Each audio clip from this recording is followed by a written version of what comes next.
प्रिय विद्यार्थियों, एक बार फिर मेरे YouTube channel B Ed classes by Sunita Chouk से मैं आपका हार्दिक स्वागत है। मैं सुनीता चौक से आज आपके लिए लेकर आई हूँ सेकेंड ईयर फाउंडेशन कोर्स भाषा और संस्कृति से एक महत्वपूर्ण चैप्टर लोकोक्तियाँ, जिस पर प्रश्न पूछे जाते हैं। बहुविकल्पीय प्रश्न किस प्रकार पूछे जाएंगे, आइए कुछ महत्वपूर्ण प्रश्नों को देखते हैं। प्रश्न क्रमांक 1 देख रहे हैं आप स्क्रीन पर। अज्जल गगरी छलकत जाए का अर्थ है कम ज्ञान वाले द्वारा गर्व प्रदर्शन करना, अत्यधिक बोलना, छोटे बर्तन में ज्यादा पानी, अपनी छोटी सी बात की प्रशंसा करना। तो हमारा सही उत्तर होगा विद्यार्थियों, कम ज्ञान वाले द्वारा गर्व प्रदर्शन करना। अज्जल गगरी छलकत जाए का तात्पर्य होगा। दूसरा प्रश्न क्रमांक आपके सम्मुख है। घर का जोगी जोगड़ आन गांव का सिद्ध का अर्थ है घर के ज्ञानी को सम्मान नहीं, घर की मुर्गी दाल के बराबर, घर घर में मिट्टी के चूल्हे, घर की मुर्गी दाल बराबर, और घर का भेदी लंका ढाए। तो घर के ज्ञानी को सम्मान नहीं, यहाँ पर तात्पर्य होगा। उत्तर अ को टिक कर लेंगे। और तीसरा प्रश्न क्रमांक आपके सम्मुख है। फिसल पड़े तो हर गंगे का अर्थ है मजबूरी से काम पड़ना, नुकसान उठाना, एक साथ दो काम, विपत्ति पड़ने पर ईश्वर का स्मरण करना। मजबूरी से काम पड़ना हमारा सही उत्तर होगा, मजबूरी से काम पड़ना। आइए देखते हैं अगला प्रश्न क्रमांक 4 नंबर का ऑब्जेक्टिव है। गुरु गुड़ चेला चीनी का अर्थ है गुरु हमेशा सर्वोपरि होता है, गुरु शिष्य का आगे बढ़ जाना, चेले द्वारा महान कार्य करना, गुरु के कथन अनुसार कार्य करना। गुरु से शिष्य का आगे बढ़ जाना कहलाता है गुरु गुड़ चेला चीनी का तात्पर्य। तो अब को टिक मार्क करेंगे सही। 5वें नंबर का ऑब्जेक्टिव। आँख का अंधा नाम नयन सुख का अर्थ है एक ही व्यक्ति में कई अवगुण होना, केवल नाम अच्छा होने से ही कोई व्यक्ति अच्छा नहीं होता, गुण के विपरीत नाम, और आँख न होने पर भी सुखी। तो इसका सही अर्थ होगा इस लोकोक्ति का कि गुण के विपरीत नाम, आँख का अंधा नाम नयन सुख। उत्तर लगाएंगे स, गुण के विपरीत नाम। 6 नंबर का ऑब्जेक्टिव आपके सम्मुख है। निम्नलिखित में एक लोकोक्ति है, उसका चयन कीजिए। कठपुतली होना, आँख चुराना, आस्तीन का सांप, और एक पंथ दो काज। तो कठपुतली होना, आँख चुराना और आस्तीन का सांप होना ये तीनों ही मुहावरे हैं, परंतु इसमें एक लोकोक्ति जो है वो है एक पंथ दो काज। उत्तर लिखेंगे सही, एक पंथ दो काज। 7 नंबर का ऑब्जेक्टिव आपके समूह के। आ बैल मुझे मार का अर्थ है छेड़छाड़ करना, जानबूझकर मुसीबत में पड़ना, चुनौती देना, कायर होते हुए भी वीरता का प्रदर्शन करना। तो हमारा सही उत्तर होगा विद्यार्थियों ब, जानबूझकर मुसीबत में पड़ना। हम कई बार बोलते हुए पाए जाते हैं कि क्यों आबेल मुझे मार किया आपने, वो खुद ही बोल रहा है कि आबेल मुझे मार, अर्थात खुद ही मुसीबत को बुला रहा है। तो 8वां प्रश्न हमारा होगा। 3 लोक से मथुरा न्यारी लोकोक्ति का सही अर्थ है सबसे अलग विचार रखना, संसार में मथुरा नगरी सबसे अच्छी नगरी, तीनों लोकों में मथुरा सबसे अलग है और उपयुक्त सभी। तो हमारा सही उत्तर होगा सबसे अलग विचार रखना, 3 लोक से मथुरा न्यारी। तो यहाँ पर तात्पर्य है सबसे अलग विचार रखना। देखते हैं अगला प्रश्न क्रमांक 9 नंबर का प्रश्न आपके समूह के विद्यार्थियों। तू डाल डाल में पात पात का अर्थ है दोनों विद्वान, दोनों तत्ववान, या दोनों मूर्ख, और दोनों चालाक। तो हमारा उत्तर होगा दोनों ही चालाक। अगर तू डाल डाल है तो मैं पात पात हूँ, हम कहते हैं कई बार। तो दोनों ही व्यक्ति चालाक है कि तू अगर ज़्यादा होशियार है तो मैं भी कोई कम होशियार नहीं हूँ। 10 नंबर का ऑब्जेक्टिव आपके समूह है। 9 दिन चले 2.5 कोस का अर्थ है बहुत धीमी गति से काम करना, बहुत धीमी गति से चलना, अधिक समय में कम काम करना, हरामखोरी करना। तो 10वें प्रश्न का जो सही उत्तर है वो अ, बहुत धीमी गति से काम करना। 9 दिन चले 2.5 कोस, मतलब 9 दिन तो चले, हम 9 दिन तक लगातार चल रहे, फिर भी कितना, केवल 2.5 कोस ही चल रहे हैं। 11 नंबर का ऑब्जेक्टिव है। खोदा पहाड़ निकली चुहिया लोकोक्ति का अर्थ है कम परिश्रम करके बहुत मिलना, दूसरा निरर्थक प्रयास, तीसरा छोटे काम के लिए अधिक परिश्रम, और अत्यंत कम परिश्रम। तो अत्यंत कम परिश्रम। खोदा पहाड़ और निकली चुहिया का तात्पर्य है अत्यंत कम परिश्रम। 12 नंबर का ऑब्जेक्टिव आपके समूह है। जैसी करनी वैसी भरनी का अर्थ है कार्य के अनुसार परिणाम मिलता है, अच्छे कार्य का अच्छा और बुरे काम का बुरा नतीजा है, बुरे काम का बुरा परिणाम होता है, अच्छा फल चाहने वाले को बुरा काम छोड़ देना चाहिए। तो हमारा सही उत्तर होगा ब, अच्छे कार्य का अच्छा और बुरे काम का बुरा नतीजा होता है। जैसी करनी वैसी भरनी, अच्छा करेंगे तो अच्छा होगा, बुरा करेंगे तो बुरा होगा। 13 नंबर का क्वेश्चन आपके सम्मुख है।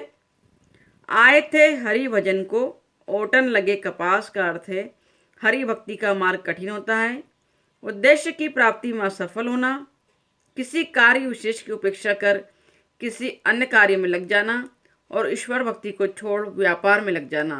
तो हमारा उत्तर होगा स, किसी कार्य विशेष की उपेक्षा कर किसी अन्य कार्य में लग जाना। अब देखते हैं 14 नंबर का ऑब्जेक्टिव आपके सम्मुख है। उधो का लेना न माधो का देना का अर्थ है अपने काम से काम, भक्ति भाव से दूर रहना, हिसाब साफ रखना, सबसे अलग रहना। तो हमारा सही उत्तर होगा अ, अपने काम से काम रखना। देखते हैं 15 नंबर का क्वेश्चन। 15 नंबर का प्रश्न देखिए विद्यार्थियों, खरबूजे को देखकर खरबूजा रंग बदलता है। संगति का प्रभाव अवश्य पड़ता है, पहला ऑब्जेक्टिव। दूसरा, प्रयत्न ज्यादा पर लोभ थोड़ा। तीसरा, कपटपूर्ण व्यवहार। चौथा, किए का फल भोगना पड़ेगा। तो हमारा सही उत्तर होगा संगति का प्रभाव अवश्य पड़ता है। खरबूजे को देखकर खरबूजा रंग बदलता है। दोस्त को देखकर दोस्त का भी मन करता है घूमने का। दोस्त को देखकर दोस्त का भी मन करता है एक जाम लगा लिया जाए। तो इस प्रकार कहा गया खरबूजे को देखकर खरबूजा रंग बदलता है। 16 नंबर का ऑब्जेक्टिव देखिए, लोकोक्ति, जो लोक में प्रचलित हो उक्ति। हमने लोकोक्ति के वीडियो को बना दिया गया है डिटेल में कि लोकोक्ति क्या है, उसका उद्भव कैसे हुआ, उसका आशय क्या है, उसकी परिभाषा क्या है, प्रीवियस वीडियो में देख सकते हैं या लोकोक्ति डालकर आप सर्च कर सकते हैं।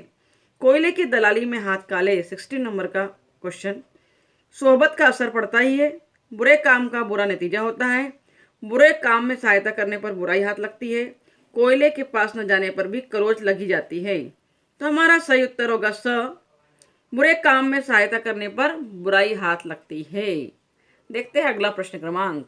गाइस 17 नंबर का क्वेश्चन है आपके सम्मुख। जहां न पहुंचे रवि वहां पहुंचे कवि, बहुत ही प्रचलित कहावत है और इसका अर्थ है कवि के लिए कहीं भी अगम्य नहीं है। अगम्य मतलब पहुंचना कहीं भी मुश्किल नहीं है। कवि निरंकुश होता है, कवि कल्पनाशील होता है और कवि भाव प्रवण होता है।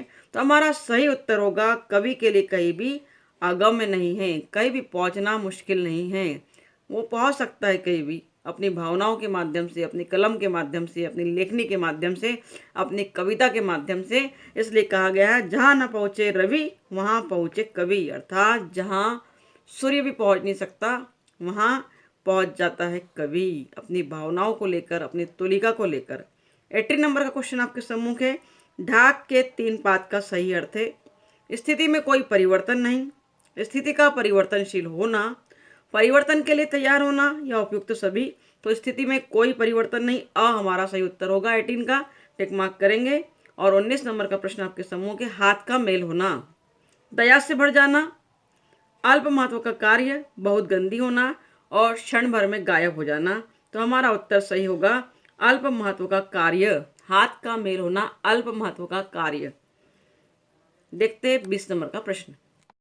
20 नंबर के ऑब्जेक्टिव में देखिए, 1 और 1 11 होते हैं का अर्थ है संसार में सब संभव है, भीड़ में बल है, गणित विद्या में निपुणता प्राप्त करना और संगठन में शक्ति।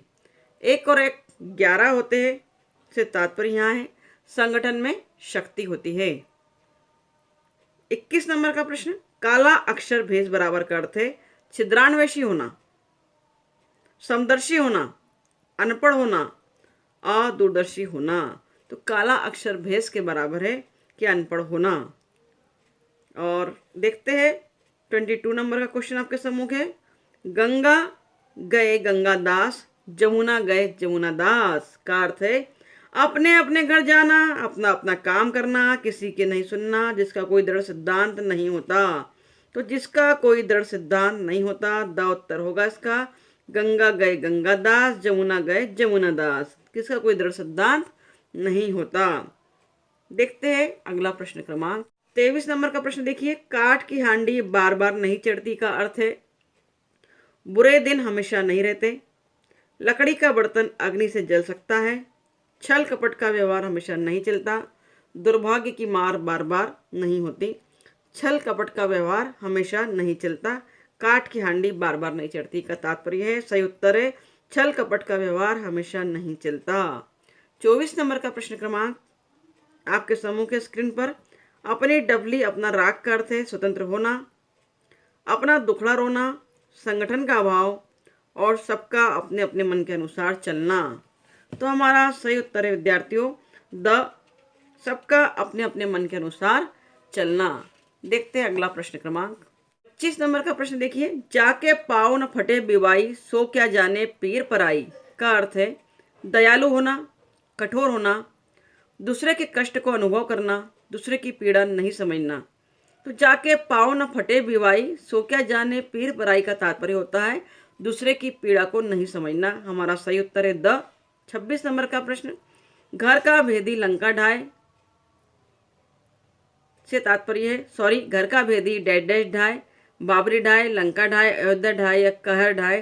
तो हमारा सही उत्तर होगा घर का भेदी लंका ढाए। हम बोलते ही है और सडन हमारे मुंह से कहावत निकल ही जाती है, जैसे कि मेरे मुंह से घर का भेदी लंका ढाए तुरंत निकल गया था।